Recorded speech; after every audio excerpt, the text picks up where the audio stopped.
I now give the floor to the representative of Antigua and Barbuda to introduce the statement by the head of government. Thank you, Mr. President.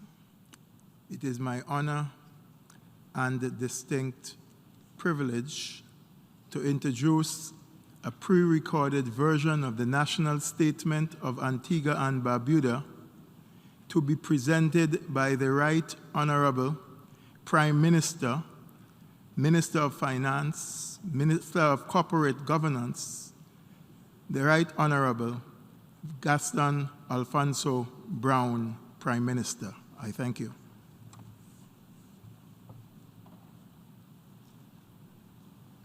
Mr. President, Secretary General, distinguished heads, ladies and gentlemen, I congratulate you, Mr. President, on your election to the presidency of this 76th session of the General Assembly.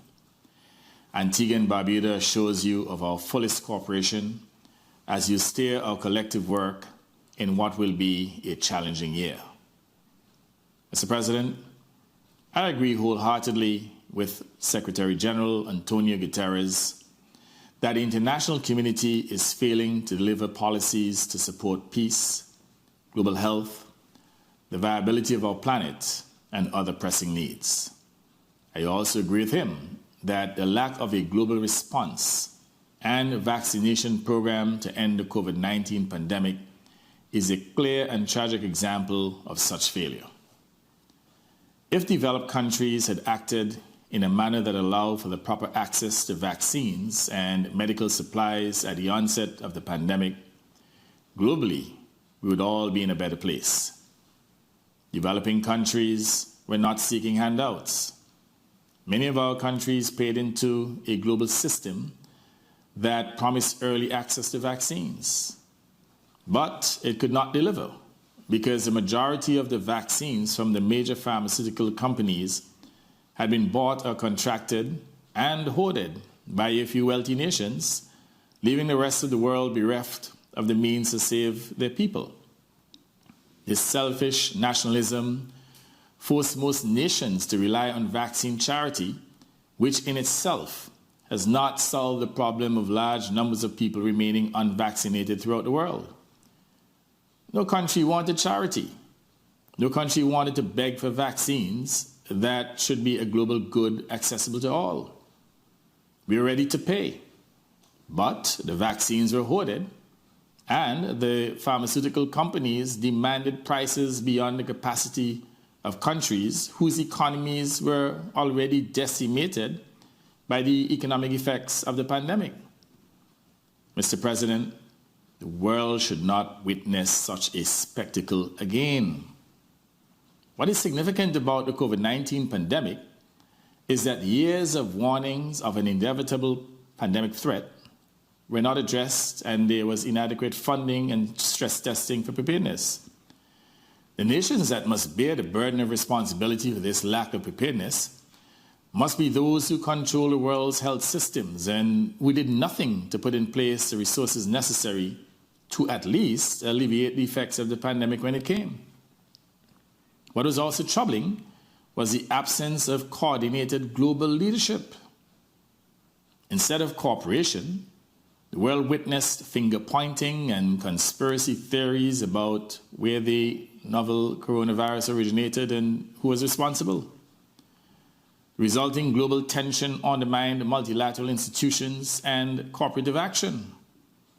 The World Health Organization, WHO, became the scapegoat, even though it was not the management of the organization that caused it to be underfunded and under-resourced. Blame was cast at the WHO as if it is not the representatives of the powerful governments who set its priorities and determine how and where its monies should be spent and on what.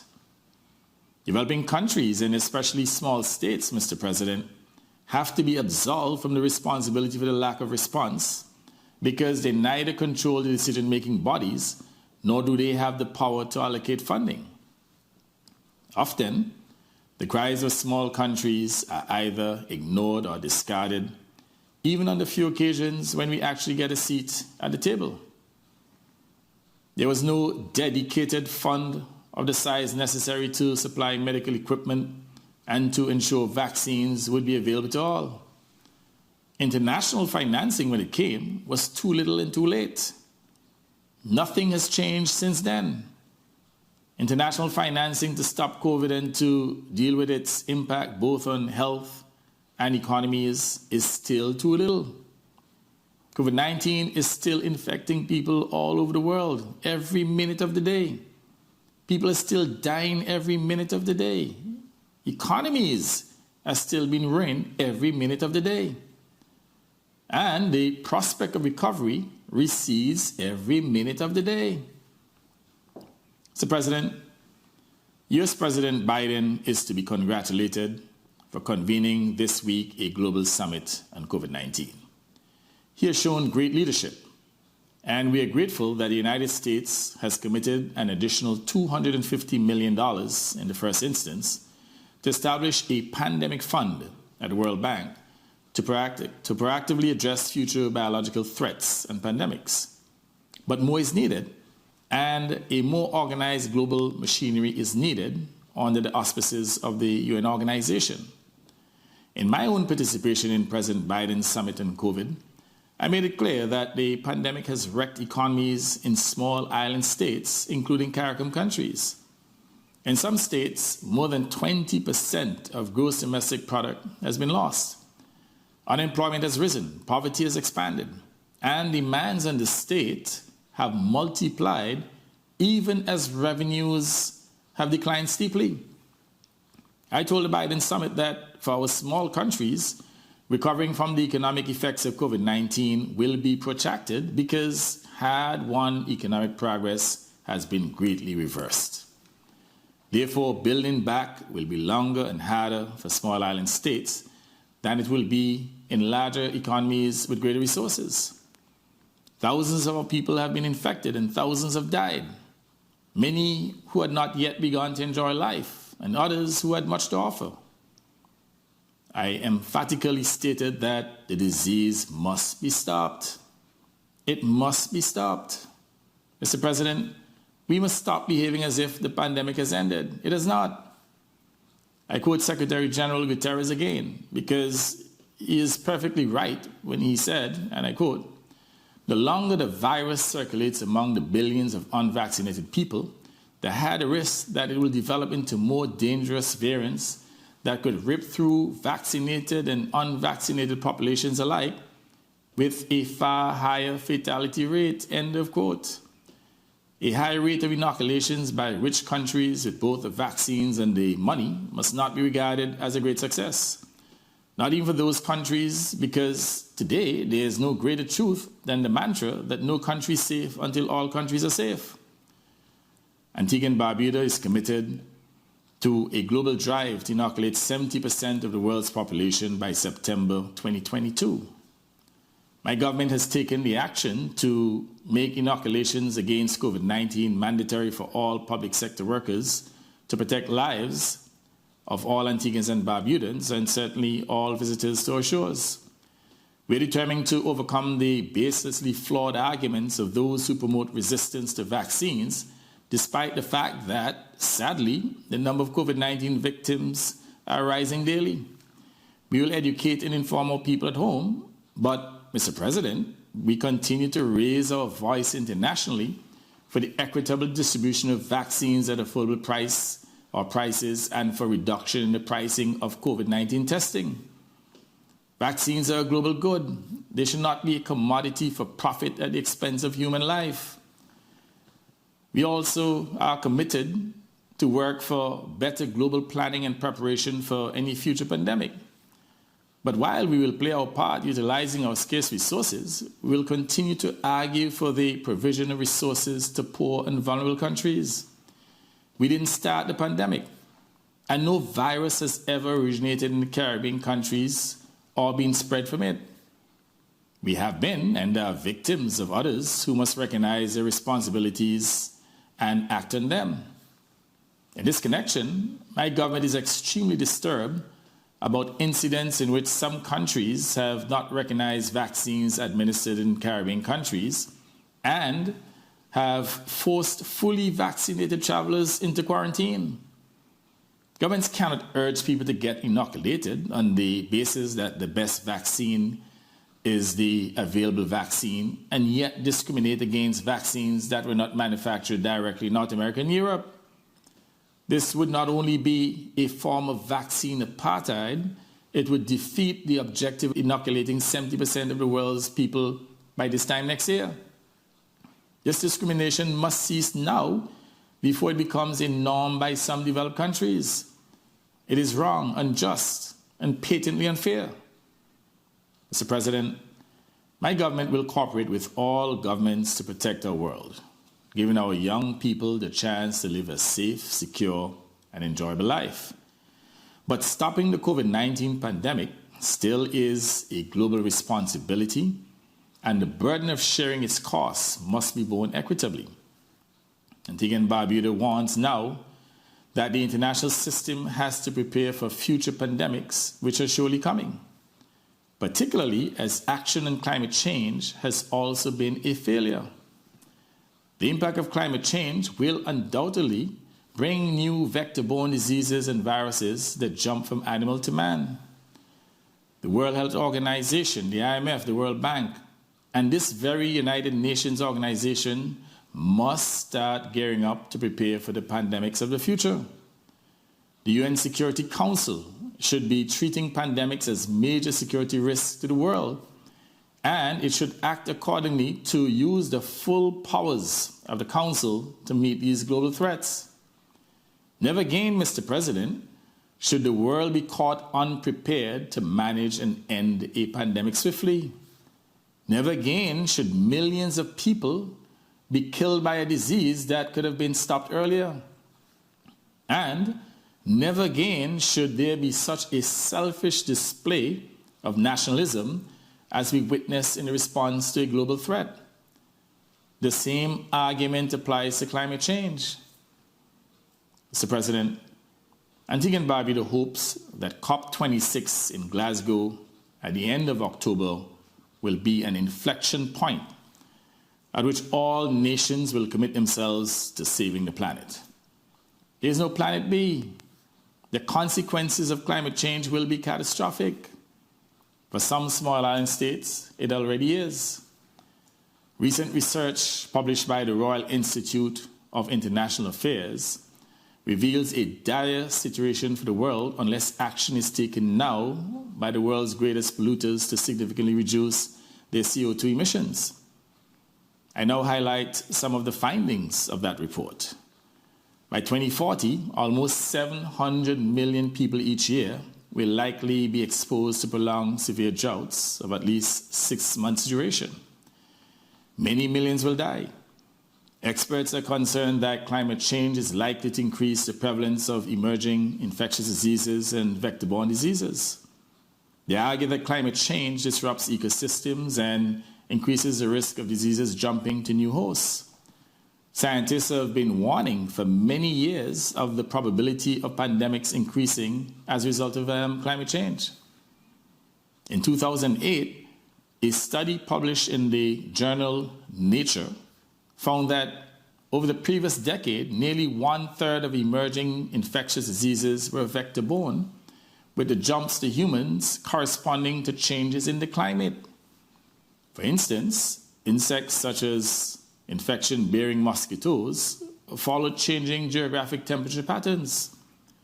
According to the research, interconnections between shifting weather patterns resulting in changes to ecosystems and the rise of pests and diseases combined with heat waves and droughts will likely drive unprecedented crop failure, food insecurity, and migration of people. All this, the report argues, could result in the potential breakdown of governance and political systems as societies become increasingly unstable due to the lack of income as well as competition over limited food supplies. The report says that experts are concerned that such situations could lead to a rise of extremist groups, paramilitary intervention, organized violence, and conflict between people and states. That should be a scenario that worries us all, for as we have seen in recent times, no nation is immune from violent strife. Mr. President, it is evident that global solidarity and firm commitments are required. Commitments that will result in emission cuts to reduce global temperatures below 1.5 degrees Celsius of pre-industrial levels. Equally vital is access to quality financing and climate technologies in order to save our planet. And contracting debt to pay for recovery from the effects of climate change and to build resilience is not the answer to the problems of small island states that are already burdened by debt and are the worst affected. Funding packages for small island developing states should include a significant amount of official development assistance. In other words, grants, not loans. Most states have significant debt overhang. They are simply not in a position to assume more debt, especially after the economic devastation of the COVID-19 pandemic. And Mr. President, the ODA component in funding for SIDS should not be seen as a gift or charity. Let me here thank the government of Denmark that has announced its proposal to significantly increase its contribution to climate aid.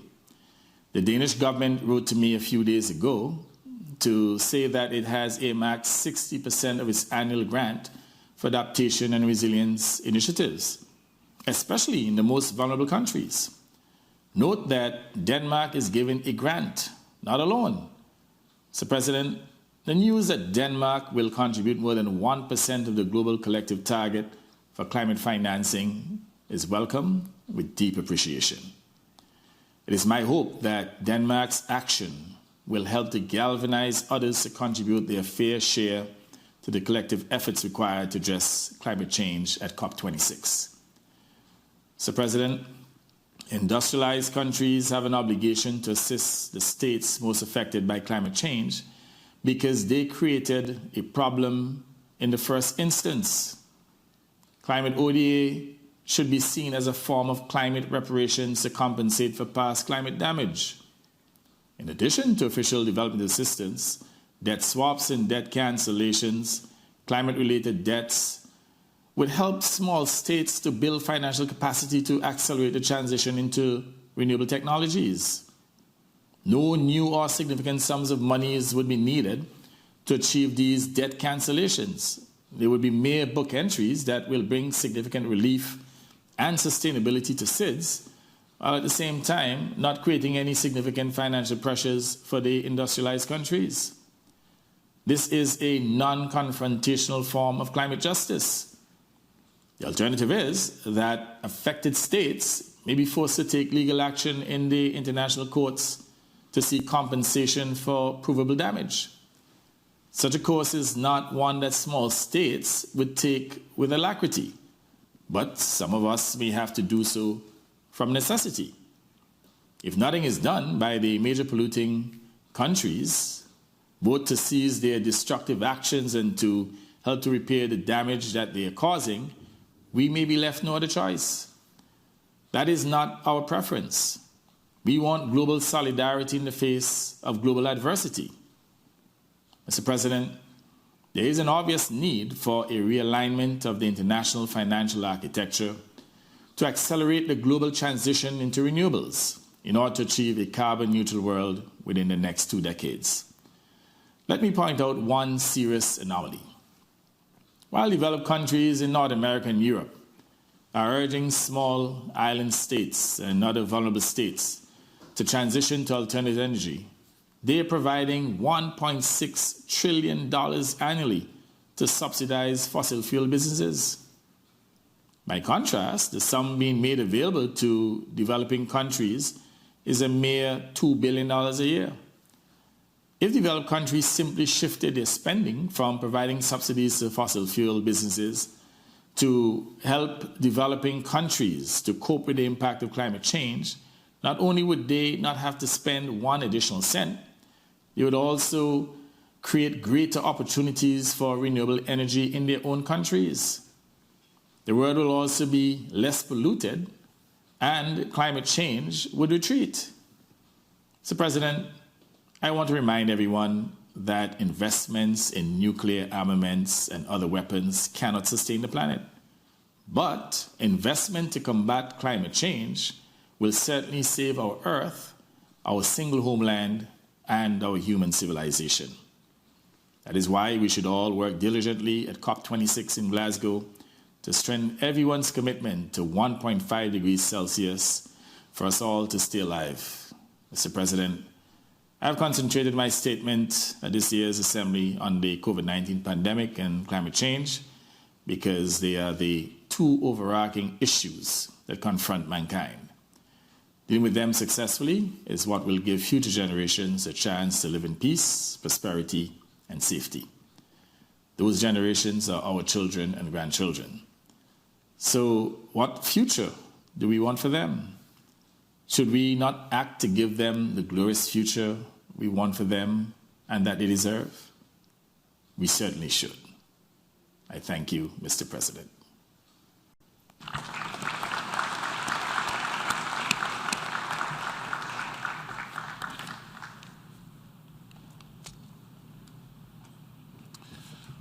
Au nom de l'Assemblée générale, je tiens à remercier le Premier ministre. On behalf of the General Assembly, I wish to thank the Prime Minister and Minister for Finance and Governance of Antigua and Barbuda for his statement.